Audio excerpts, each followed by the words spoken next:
What is up, everybody? Welcome back. I am Mikey Panzernator here with Dapeeks, How y'all doing? and we're here with our Hoi 4 tutorial guide. So today we're going to talk about the different things to do with armies. So if you click on our main army of 24 again at the Okay. bottom middle or in the theater screen, whichever one you prefer. Yeah, got it. Okay, so if you click on it, you see the battle plan bar comes up, right? Battle plan. Oh, Right, yes. right above the portraits. All right, Mm-hmm. so all these different things are different orders you can give your troops. The two on the left are kind of your troop stance. So if you click on exercise, what it'll do is it'll tank their organization, and your troops will exercise, and they'll level up in experience up to regular, which is what all the troops are right now. You notice how in the list of all the divisions, it has like the helmet, and it has that like little two silver bars with the star in it. Mm-hmm. That's their experience level. So if you were to, okay, so all of our troops are actually pretty experienced. Whenever new troops deploy, they'll have a different icon here for a different level. And so basically exercising, all it does is it gets them up to this level and generate some army experience while they train. So that you do this for new divisions I've taken significant casualties, they'll lose some experience from, their veteran soldiers dying and everything. And also if you change the division template, so if you tell your infantry divisions, which right now our infantry divisions are just, they have some support artillery. If you show them the wonders of having more artillery in your army, they'll need to retrain for that, right? Yeah. So How do you name the divisions? You said there's a way to do it. in the division designer, you can choose a naming template, but we'll cover that once we have some army experience to change the division templates. Oh, All right. okay. So the gear with the rifles is exercise. The next button, it's like two chevrons, greater than sign. Yeah. If you click on that, another window comes up with 1, 2, or kind of 3-ish, right? Mm-hmm. All that, what that is basically how aggressive you want your soldiers to attack. I don't usually change this, but like, say if they're on carefully, they basically won't attack unless they know they can win. Bounce, they'll kind of, fight normally. And if you have on aggressive, they'll just kind of attack recklessly. I've even had divisions fight until they destroy themselves doing that. Banzai! So I don't necessarily want to do that. Okay, so continuing going, the little anchor with the arrow is the naval invasion planner. We're not going to talk about that. Same thing with the paratroop order. Those you mainly want to use for special forces or if you want to invade. Now, the next line, it's a person with like a dotted line and a plus. Mm-hmm. That is the front line. So if you click on that, you'll see a bunch of dotted lines show up on all of our borders. Yeah. Right? So if you were to mouse over next to, say, let's choose Austria. If you were to mouse over to the Austrian border and click on it, it would create a front line on the entire country, right? Yeah. So that's probably good for Austria, but so I'm going to just go ahead and delete it. Say you wanted to have two armies and you wanted to balance them. So what you do is you do the same thing, but instead you right click and you can drag it to a certain length. So go ahead and try and do that. On Austria? Yeah, sir, or on any border you want. It has to, when you're at peace, you can only have a front line against one neutral country. So say we can't have a front line that goes across Austria and Czechoslovakia. So if you mouse near the border, instead of left clicking, if you right click, and then you can drag the length of it. 1 second. Do you get what I'm saying, or?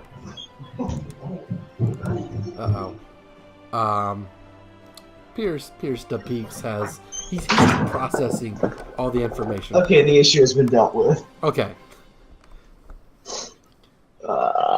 Yes, so click on the front line button, and instead of left clicking on the border, right click, drag it to the length you want, and then let go.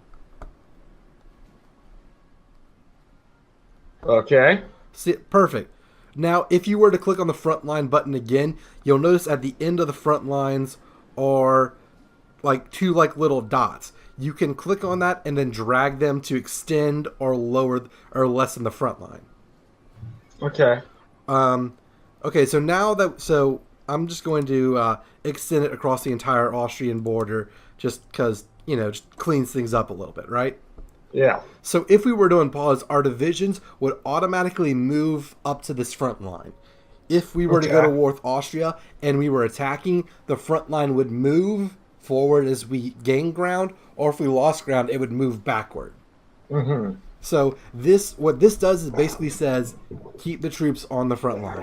Now, notice that we drew a front line. 2 new orders showed up, an offensive line and a spearhead.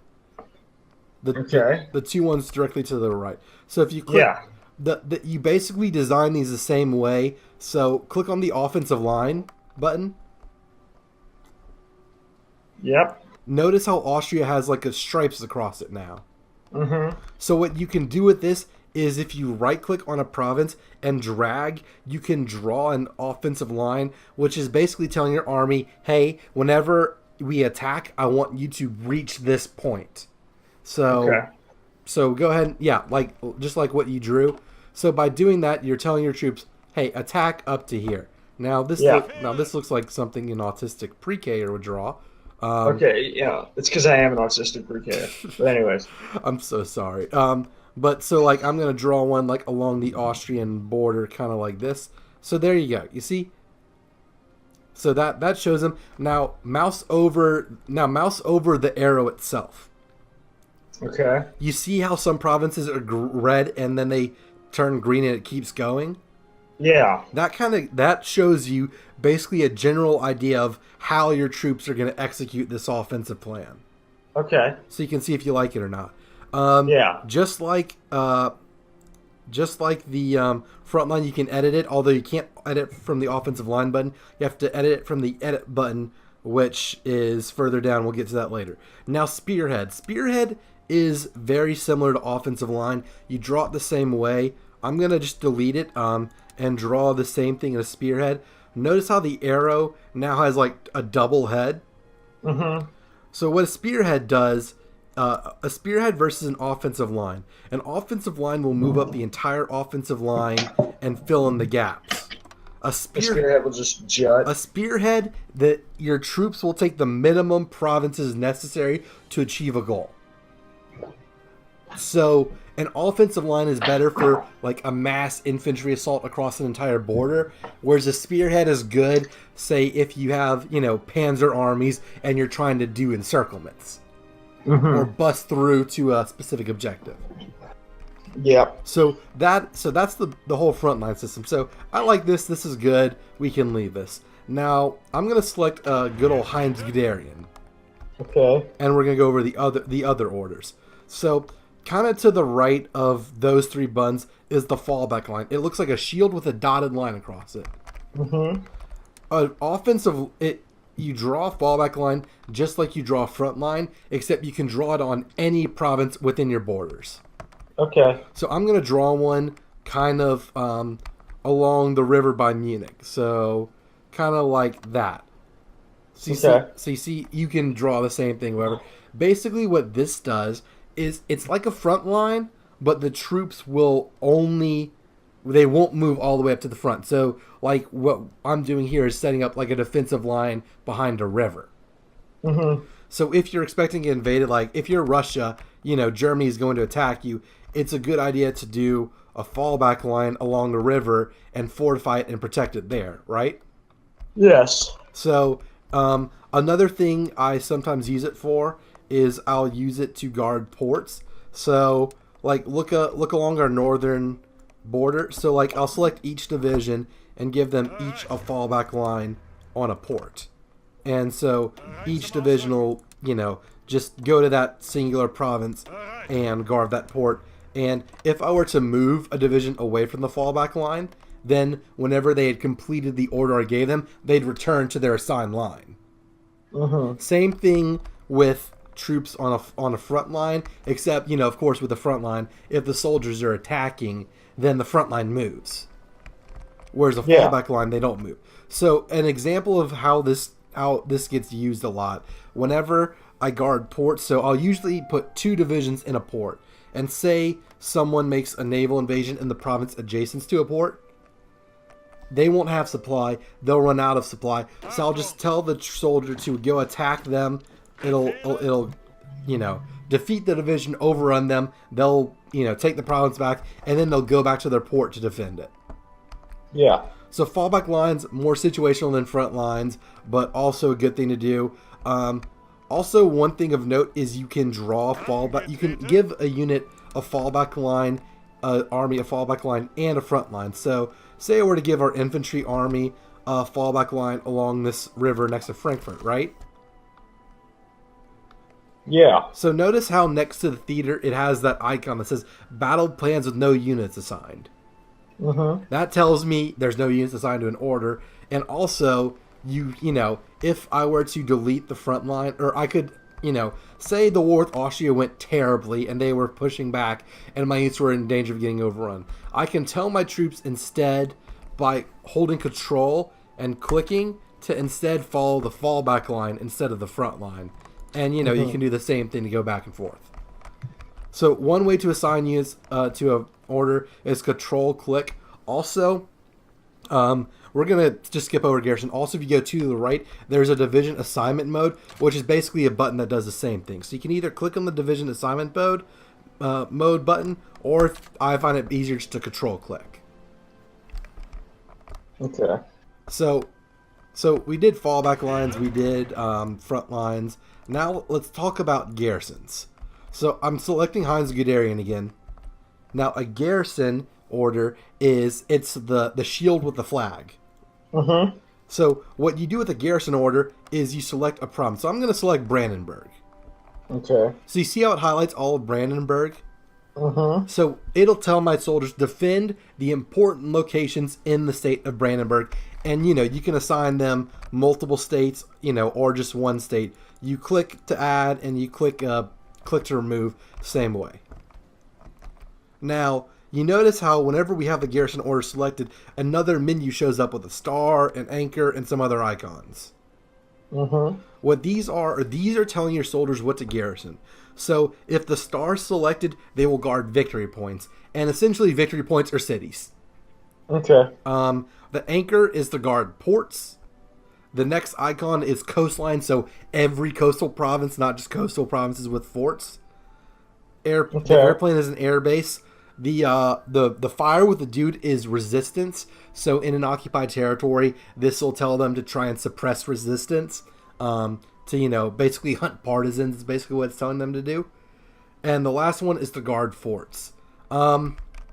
Usually what I will use this one for is just to have if you want to have your soldiers stationed like just in the middle of your country and you don't necessarily want to draw fallback lines. So for example, I use a garrison to have my training army. So I'll have an army where my units will exercise before they're ready to be assigned to their, combat army, right? Mm-hmm. And I'll just have them assigned to a garrison and they'll go do that. You can use this to guard your coastlines. However, I don't like using garrisons to guard coastlines because your soldiers will move away from one port to the next depending on where the enemy's landing, and that could leave a port exposed. Uh-huh. So an example where this could end up being very bad is if you go on the map, go over to the Pacific Islands like the Marshall Islands or the random Japanese islands kind of north east of Australia. Yeah. If you had a garrison order here and soldiers landed, your troops would get on transports, go to another port, and then try and deal with it there, which if you don't have naval superiority, your troops will just end up getting them all sunk. Yeah. So I prefer using the fallback line to guard ports versus the garrison. Yes. So really, I only use the garrison for training troops or for suppression of resistance. In a multiplayer game where people are smarter, it might be good to have a garrison across your whole country and guard victory points, because paratroopers can, if you're not expecting it, a skilled player could just drop paratroopers on all your victory points. Basically, your soldiers are at the front lines, but paratroopers land in all your cities and your country capitulates. Not good. No. Okay, so the last couple buttons. Right next to division assignment mode, you can have division unassignment mode. Basically, just clicking this it'll unassign your divisions from all orders. If you mouse over it, you could also do the same thing by just pressing Control H. Okay. Which I actually did not know until just now. So you learn something every day. And then, so the last two, edit mode, this is the same thing as if you clicked on a front line where you can change it, except this allows you to edit both, allows you to edit everything. So if I wanted to, maybe not worry about the south of Austria as much, I could go into edit mode and, reduce the offensive line like so. And, this is just another way to edit your front lines or your fallback lines. And then finally is the trash can delete order. Basically, you can just go and click on an order and it'll delete it. Got it? Yep. Okay, so that's basically, that's all the division orders. So let's talk about how you execute a plan. So notice how we have our infantry army on Austria, and they have an offensive line. Mm-hmm. What our troops will do once we unpause is they will go up to the front line. Actually, let's just unpause so you can just see the arrows. So I'm gonna click pause, give them a second, and then I'm gonna repause. So you notice how they're all moving to different parts, manning the front line. Mm-hmm. So what they're gonna do is they're gonna go up to the front line, and then they're gonna entrench themselves and get a planning bonus because we have an offensive line. Basically, what entrenchment means is, they dig in, they dig trenches, foxholes, all that sort of thing, put up sandbags.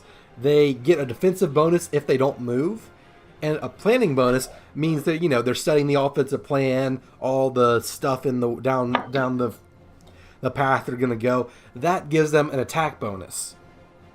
So you can, you could just draw an offensive line as soon as you declare war and go from there, but it's better to have your offensive lines drawn well ahead of time because it takes a while for your troops to plan. Same thing with entrenchment.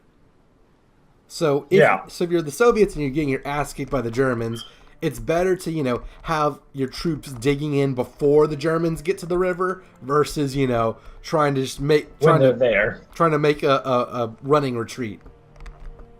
And so notice now that we have an offensive line, there's an arrow and like a stop button above the general's portrait. Yep. If you mouse over it, notice how it'll either have a red X, 3 yellow dots, or a green check mark. Basically, this is just an at-a-glance way of showing you the plan value. So if you mouse over it, it'll say the plan value. It currently says plan value is 0%. Risky, which is why it's kind of neutral. Inferior enemy, so that's just your forces versus their forces. That's a plus bonus. But because we're crossing a river, we don't have divisions on the front line, and our divisions are still preparing, so they don't have enough of a planning bonus. That's a negative modifier. Okay. Basically, there are exceptions, but if the check mark's green, you're good to go. If it's red, you kind of want to stop and figure out something. And if it's yellow like this, something's wrong. Like, I don't know, our troops are scattered all over Germany instead of on the front line. Yeah. Okay, so this'll become more in use as we unpause in a future part of the guide. But I just wanted to go over what all of those buttons mean. One last thing in the battle plans. Notice how over there's like a sword, a shield, and like an arrow or whatever. Those are special general abilities. You remember the command power resource, kind of the red phone by the experience in the top of the screen?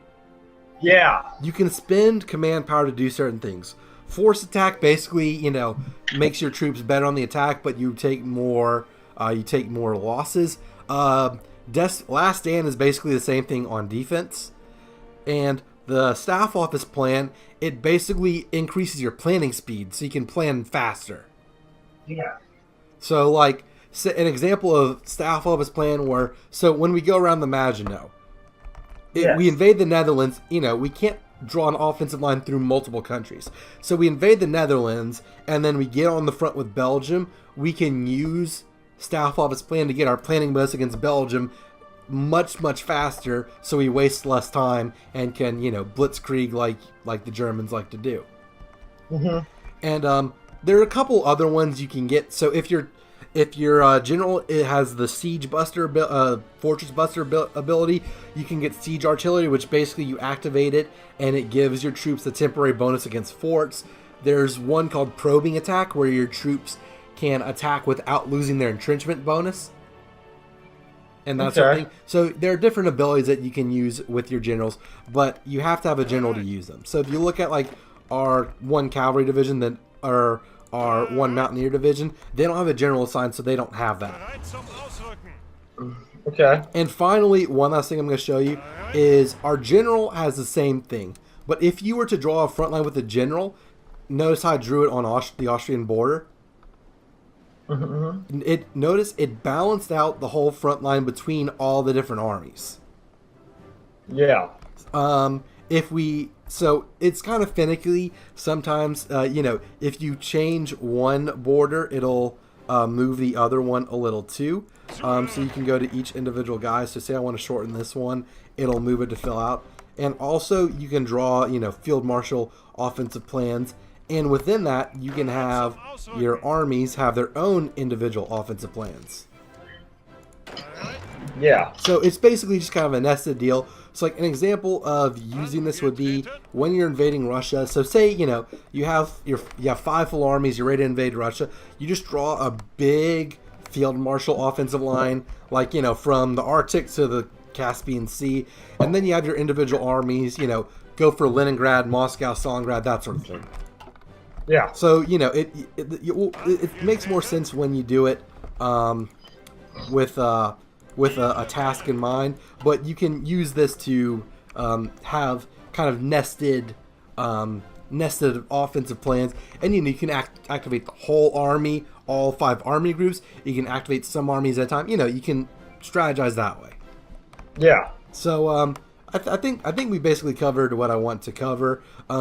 As we move on, I think next episode we're going to unpause. So we've done basically everything that we need to do before unpausing, and so we'll leave this guide right here. If anyone back watching the video has any questions, feel free to leave a comment. I will try and answer it as quickly and accurately as possible. Hope this guide was helpful. If it was, please leave a like, consider subscribing to the channel, following me on Twitter, and check out my Patreon page. Thank you all so much for watching. Until the next one, it's Mike and Panzernator signing out. See you, nerds.